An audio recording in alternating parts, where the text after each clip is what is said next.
Hello, well I'm delighted to say that today's video is sponsored by Atlas VPN.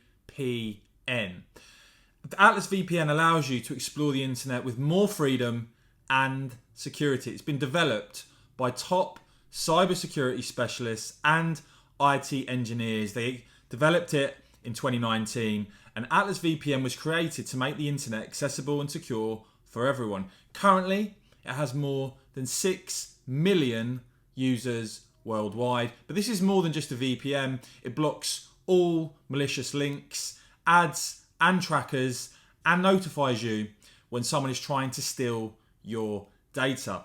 Right now, Atlas VPN is running a huge discount. It means you get a 3-year subscription, the equivalent of $1.99 a month, with a 30-day money-back guarantee. That's right, a 30-day money-back guarantee. Time is running out. Get your deal by clicking the link in the video description below. As I said, right now they are running this huge discount. Check out the link below. A 3-year subscription for just $1.99 a month with a 30-day money-back guarantee. Check out the link below. Okay, well, with so much going on and an interesting new poll showing support for Reform UK now growing, delighted to say a real treat on the channel today. Martin at Daubney, my old mucker. Martin, how are you, mate? Michael, it's so good to be back with my Brexit brother. This brings back beautiful memories, well, horrific memories in many ways of Strasbourg and Brussels, mate. It's great to see you again. Absolutely, mate. And look, I've got to tell you, there was, the sentiment here on my channel from those commenting, those who view my channel, I think was largely the same as mine, which is they wanted to give Liz Truss the benefit of the doubt. They were hoping that she was going to be radical. Of course, we've seen her throw away much of her agenda. Her credibility shredded, Martin. And after that, we're now seeing a lot of people commenting here on the channel that they're looking at Reform UK. They want to see Nigel come back. We're going to talk about all of that. But first of all, I just want to start with this new Red Wall poll from Redfield and Wilton that shows Reform support now creeping up. In fact, a 5-point gain. Reform UK now the third most popular party in the Red Wall on 8%, with Labour on 61 and the Conservatives on 22. Martin, does that surprise you? What do you make of that? It doesn't surprise me in many ways. I'm actually surprised that the Tories aren't lower. I'm really surprised that Labour are this high through doing nothing. I mean, they are literally doing nothing, and they're just benefiting from this catastrophe we're witnessing. I'm just staggered that we voted for a Brexit Britain. That Brexit vote to get Brexit done, that 80-seat majority now been completely and utterly squandered. I'm horrified to see the likes of Jeremy Hunt, the de facto Prime Minister. That's like getting Hannibal Lecter around for supper. This guy is going to try and kill off Brexit. People are saying this is a conspiracy theory, Michael, but I'm really gravely concerned that we are now seeing the rejoiners, the Remainiacs circling. They're well funded. There's a lot of think tanks out there. And I'm just thinking that the Red Wall voters are seeing that as well. And there's a sense of we loaned our votes to you. You've betrayed those votes.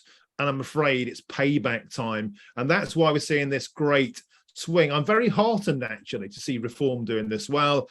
They've been plugging away with Ticey all this time. David Bill's got a show on Talk TV as well. That's doing well. So there are prominent voices in the Reform movement out there. And I think people are looking for a new way. But it just needs that little bit of extra spice. Maybe that's why we can come on to the Farage comeback.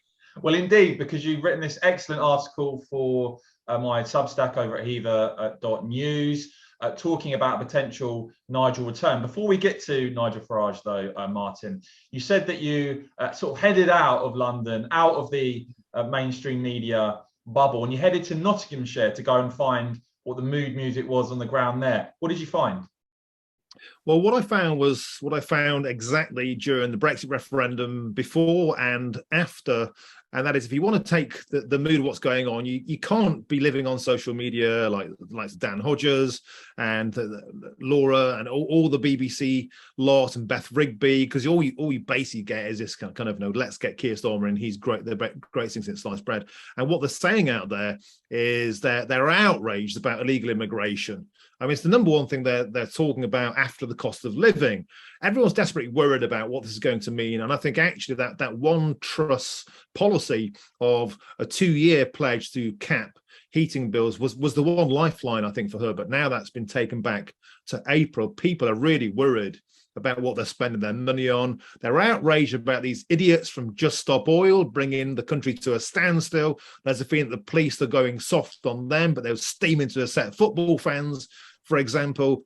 They'll steam into an anti-lockdown protest. So 2-tier policing, soft on crime, soft on immigration, cost of living, and they are really talking about Brexit being in peril because of handing the keys of power to Keir Starmer. Well, I have to say, one of the reasons I was sort of cautiously optimistic about Truss coming in was the appointment of some really solid Brexiteers into the cabinet. One thinks of Kemi Badenoch, Suella Braverman becoming Home Secretary. And I must say, mine, I found it absolutely extraordinary how the Home Secretary during the Conservative Party conference essentially became a rebel within her own government when Braverman put forward her view, her long-held view. It was the centerpiece of her leadership campaign, that the only way really to stop illegal immigration is to leave the ECHR. And by the way, we had Priti Patel talk about the Rwanda scheme, the Rwanda policy back in April. Still absolutely no sign whatsoever of that policy ever happening. And it's just, it sums it up for me, the fact that you've got Braverman as Home Secretary, who's advocated and said we need to leave the ECHR. She's the Home Secretary, and yet finds herself a rebel within the government for saying so.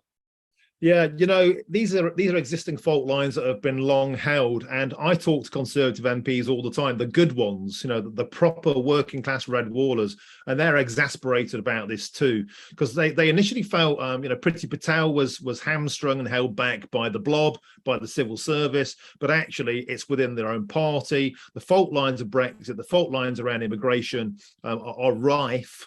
And we have a position where the Home Secretary is basically being held back by those around her who are basically in the same camp as these idiot lawyers who are grounding the flights and have a refugees welcome mentality. And I'm afraid, I think Braverman is a noble fighter, but being prevented from victory by people within her own party.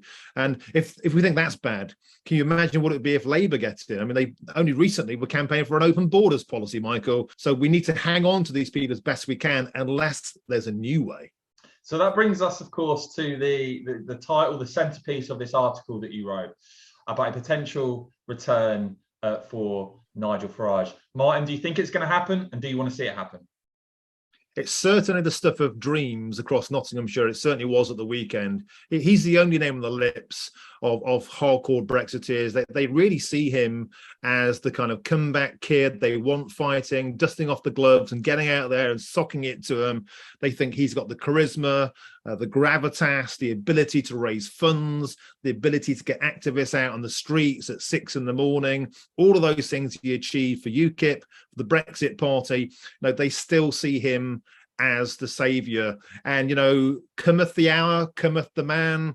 We are in our darkest hours, I think, at the moment, certainly of conservatism, which is dying before our eyes, and certainly I think of also the legacy of Brexit being reversed.